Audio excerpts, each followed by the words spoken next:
जय Hind everyone, welcome back. हम लोग वापस से मिल चुके हैं हमारे बजट के सीरीज़ में। और कहीं ना कहीं आज का जो लेक्चर रहेगा बहुत इंपॉर्टेंट रहेगा, जिसमें हम लोग कंप्लीट करने वाले हैं पूरे बजट को। अब जैसे हम लोग यहाँ पर शुरुआत करते हैं, तो जैसे हम लोग ने देखा था, ये जो बजट है ये तो कहीं पर भी हमारे कॉन्स्टिट्यूशन में मेंशन नहीं किया गया है। अब इसके बदले क्या मेंशन किया गया था, तो जैसे हम लोग ने देखा था, इसके बदले मेंशन कर दिया गया था एनुअल फाइनेंशियल स्टेटमेंट। क्या मेंशन किया गया था? एनुअल फाइनेंशियल स्टेटमेंट के बारे में यहाँ पर मेंशन किया गया था। अब आपको पता होना चाहिए एनुअल फाइनेंशियल स्टेटमेंट क्या होता है, ठीक है। तो चलिए हम लोग अंडरस्टैंड करते हैं एनुअल फाइनेंशियल स्टेटमेंट का मतलब क्या होता है।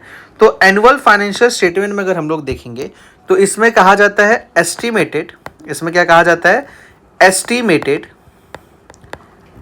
Receipts, estimated receipts and expenditure, estimated receipts and expenditure of government. क्या लिखा जाता है यहाँ पर? Estimated receipts and expenditure of the government. अब आपको पता होना चाहिए रिसिप्ट्स का मतलब क्या होता है और एक्सपेंडिचर का तो मतलब आपको क्लियर होगा ही, ठीक है।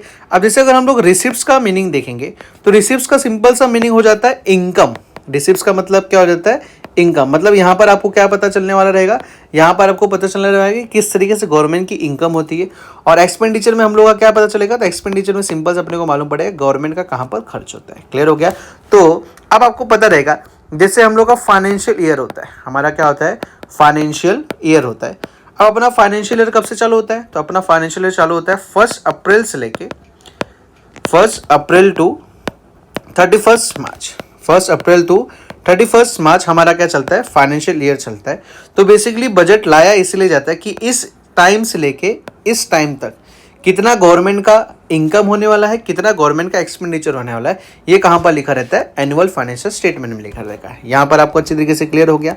चलिए, अब ये जो एनुअल फाइनेंशियल स्टेटमेंट होता है हमारा, उसको अगर हम लोग देखेंगे तो कहीं ना रिसिप्ट्स की बात चल रही है। जैसे हम लोग ने यहाँ पर देखा था, रिसिप्ट्स की बात चल रही है और किसकी बात चल रही थी? एक्सपेंडिचर की बात चल रही थी। क्लियर हो गया? अब रिसिप्ट्स और एक्सपेंडिचर में भी ना क्या करके रखा हुआ है? डिवीजन करके रखा हुआ है। अब जैसे आप लोग ना नोट्स भी साथ में बनाते चलना। क्लियर हो गया? या तो आप लोग स्क्रीनशॉट वगैरह ले सकते हो, कोई दिक्कत नहीं रहेगा। अब जैसे रिसिप्ट्स का भी 2 पार्ट्स है, एक्सपेंडिचर का भी क्या रहेगा? 2 पार्ट्स रहता है।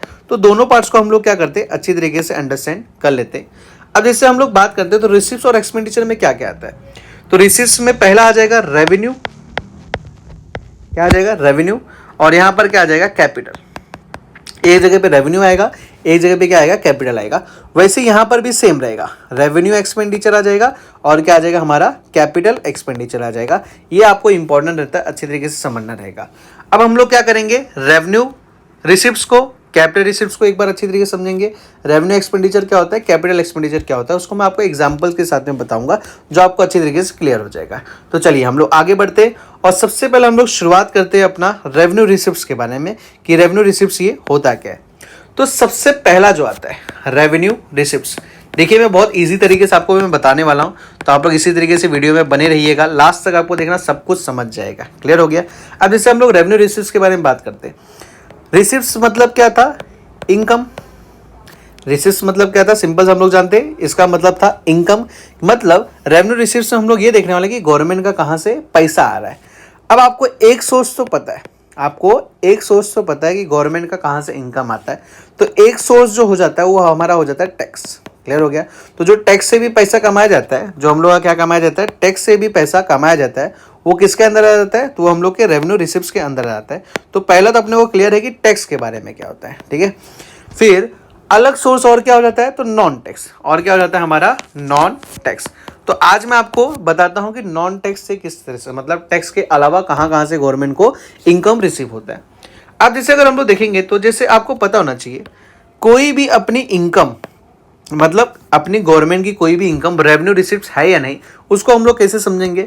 तो उसके लिए आपको पता होना चाहिए 3 कंडीशंस दी गई है। क्या दी गई है? 3 कंडीशंस दी गई है, वो यहाँ पर फुलफिल होना चाहिए। जैसे पहला कंडीशन क्या हो जाएगा? तो पहला कंडीशन हो जाएगा इसमें कि जो अर्निंग होगी, ठीक है, अर्निंग जो रहेगी वो क्या रहेगी? शॉर्ट टर्म रहेगी। मतलब इनको अर्निंग हमेशा अच्छी तरीके से होता रहेगा, तो शॉर्ट टर्म अर्निंग इनकी रहेगी। पहला चीज़ हो जाएगा, अर्निंग जो रहेगा वो शॉर्ट टर्म के लिए होगा, मतलब बार बार होता जाएगा, ठीक है, कंटिन्यूस वे में होता जाएगा। फिर दूसरा क्या होता है? No loss of government. दूसरा क्या होता है? No loss of government. तो कहीं ना कहीं यहाँ पर गवर्नमेंट का कोई भी नुकसान नहीं होगा, मतलब 3 कंडीशंस मैं आपको बता रहा हूँ, अगर वो फुलफिल हो रहा है तो उसको हम लोग क्या बोलेंगे, वो रेवेन्यू रिसिप्ट्स का पार्ट हो जाएगा। और तीसरा जो हो जाता है नो नीड टू रिटर्न, क्या हो जाता है, नो नीड टू रिटर्न, मतलब इसमें कहीं ना कहीं गवर्नमेंट को ना कुछ रिटर्न करने की जरूरत नहीं रहेगी। अब इसका हम लोग एक एग्जांपल लेते हैं जो आपको अच्छी तरीके से क्लियर हो जाएगा। तो अगर हम लोग एग्जांपल्स पे बात करते हैं तो जस्ट टेक एन एग्जांपल, मान लो एक दिन आप लोग ट्रेन से जा रहे थे और उस समय आपने क्या किया, टिकट नहीं लिया। उस समय आप लोग ने क्या किया, टिकट नहीं लिया। मजा आता रहेगा ना, है कि नहीं। और आप लोग के साथ भी ऐसा हुआ रहेगा कभी ना कभी कि टिकट लेके जा रहे हो तो आपको कभी टीसी पूछेगा भी नहीं, बाजू से निकल जाएगा, आपको पूछेगा भी नहीं। बट अगर जिस दिन टिकट नहीं ले रहोगे उसी दिन आपको पकड़ लेगा। अब मान लो आपको ना टीसी ने पकड़ लिया और टीसी ने पकड़ के आपके ऊपर क्या लगा दिया, फाइन लगा दिया। टीसी ने आपको पकड़ा और टीसी ने आपके ऊपर क्या लगा दिया, फाइन लगा दिया। अब जब टीसी ने फाइन लगाया तो कहीं ना कहीं मान लो आप लोगों ने भर दिया 250 रुपया। कितना भर दिया, 250 रुपये भर दिया। क्लियर हो गया। अब ये जो फाइन कलेक्ट हुआ, अब आपको पता रहेगा ऐसे हम लोग के पास में भारत में बहुत सारे रेलवे स्टेशन रहेंगे, तो कहीं ना कहीं गवर्नमेंट की डेली अर्निंग हो रही है, मानते हो कि नहीं, हो रही है। यहाँ पर गवर्नमेंट का कुछ नुकसान हो रहा है कि इसमें, बिल्कुल नहीं हो रहा होगा, नुकसान तो आपका हो रहा होगा। अब ऐसा हुआ क्या कि मान लो दूसरे दिन आप लोग टिकट निकाल के गए और आप लोग टीसी को बोलते हो देखो भैया हम लोग ने टिकट लेके आ गए, तो आपको पैसा रिटर्न दे देगा क्या, नहीं हो जाएगा।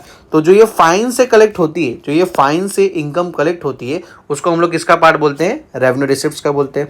तो आई होप आप लोग को एक एग्जाम्पल अच्छी तरीके से समझ गया रहेगा। अब चलिए हम लोग बात करते हैं नेक्स्ट एग्जाम्पल के बारे में। अब जैसे नेक्स्ट एग्जाम्पल में देखेंगे तो आपको पता रहेगा हमारी जो गवर्नमेंट होती है, हमारी जो गवर्नमेंट होती है, और गवर्नमेंट के पास में ना बैंक्स होते हैं। गवर्नमेंट के पास में क्या होते हैं, खुद के उनके बैंक्स रहते हैं। अब जो गवर्नमेंट के बैंक्स रहते हैं उसको हम लोग यहाँ पर देखते हैं। अब जैसे आप जानते रहोगे ये लोग क्या करते हैं, लोन्स देते हैं। ये लोग क्या करते हैं, लोन्स देते हैं। जैसे बैंक का काम तो है ही सिंपल सा, लोन प्रोवाइड करना। तो ये लोग जब लोन दिए रहते हैं तो लोन से इनको इंटरेस्ट भी तो मिलता है, ऐसा तो नहीं फ्री में देते रहेंगे। इनको क्या मिलता है, इंटरेस्ट मिलता है। तो जो इंटरेस्ट ये लोग कमा रहे होंगे कहीं ना कहीं वो क्या हो गया, शॉर्ट टर्म मनी हो गया, क्योंकि बहुत लोगों इन लोगों ने लोन बांटा रहेगा, तो शॉर्ट टर्म मनी हो गया। गवर्नमेंट का इसमें कोई नुकसान है क्या, इंटरेस्ट तो गवर्नमेंट को मिल रहा है, तो कहीं ना कहीं गवर्नमेंट का कुछ भी नुकसान नहीं रहेगा। और इसमें हम लोग एक और चीज़ देख सकते हैं कि गवर्नमेंट को इसमें रिटर्न करने की जरूरत नहीं रहेगी। तो ये किसका एग्जाम्पल हो जाएगा, रेवेन्यू रिसिप्ट्स का हो जाएगा। चलिए एक और एग्जाम्पल आपको मैं दे देता हूँ। अब जैसे मान लो आप लोग क्या कर रहे हो, एग्जाम्स की प्रिपरेशन कर रहे हो। आप लोग क्या कर रहे हो, एग्जाम्स की प्रिपरेशन कर रहे हो। अब एग्जाम्स की प्रिपरेशन के टाइम पे आपको पता रहेगा ना, आप लोग फीस पे करते हो। आप लोग क्या करते हो, एक फीस पे करते हो। तो मान लो जैसे आप लोगों ने 100 रुपये पे किया, कहीं पर भी आपने क्या पे किया, 100 रुपये पे किया। अब जैसे आप जानते रहोगे हमारे भारत के हर कोने में कहीं ना कहीं एग्जाम्स तो चलता रहता है। तो इसमें हम लोग देख सकते हैं जो पैसा हम लोग ने भरा रहेगा वो गवर्नमेंट का क्या हो गया, शॉर्ट टर्म मनी हो गया। और कहीं ना कहीं यहाँ पर गवर्नमेंट को कोई नुकसान हुआ क्या, बिल्कुल नहीं हुआ। और एग्जाम की पैसा आपको रिटर्न करेंगे क्या, नहीं करेंगे। तो ये सारे एग्जाम्पल्स किसके हो जाएंगे, रेवेन्यू रिसिप्ट्स के हो जाएंगे। क्लियर हो गया। तो आई होप आप लोगों को अच्छी तरीके से दिमाग में बैठ गया रहेगा रेवेन्यू रिसिप्ट्स क्या होता है। अब इसके आगे हम लोग अंडरस्टैंड करते हैं। तो मिलते हैं नेक्स्ट वीडियो में।